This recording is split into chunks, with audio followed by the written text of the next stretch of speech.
ನೀವೆಲ್ಲ ವಿಧ ವಿಧವಾದ ಹಣ್ಣುಗಳ ಫ್ಲವರ್ಸ್ನ ನೋಡೇ ಇರ್ತೀರಾ ಅಲ್ವಾ? ಹಾಗಾದ್ರೆ ಸೂಪರ್ ಫ್ರೂಟ್ ಅಥವಾ ಮಾಂತ್ರಿಕ ಹಣ್ಣು ಎಂದು ಕರೆಯಲ್ಪಡುವ ಡ್ರ್ಯಾಗನ್ ಫ್ರೂಟ್ ಫ್ಲವರ್ಸ್ನ ನೋಡಿದ್ದೀರಾ? ನಾನು ನಿಮ್ಮ ಭಾರತಿ ಪರಮೇಶ್ ಮಾತಾಡ್ತಾ ಇರೋದು. ನಮ್ಮ ಟೆರೆಸ್ ಗಾರ್ಡನ್ ನಲ್ಲಿ ಬೆಳೆದಿರುವ ಡ್ರ್ಯಾಗನ್ ಫ್ರೂಟ್ ಫ್ಲವರ್ನ ನಿಮಗೆ ತೋರಿಸ್ತೀನಿ, ಬನ್ನಿ.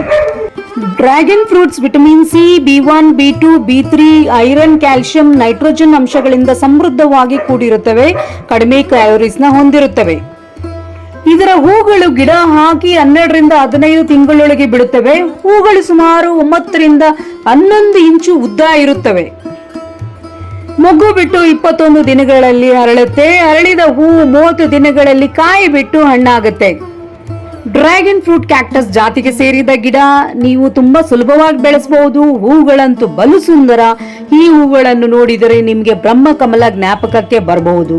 ಕಡಿಮೆ ಕ್ಯಾಲೋರೀಸ್ ಹೊಂದಿರೋದ್ರಿಂದ ಎಲ್ಲಾ ವಯಸ್ಸಿನವರು ಈ ಹಣ್ಣನ್ನ ಸೇವಿಸಬಹುದು.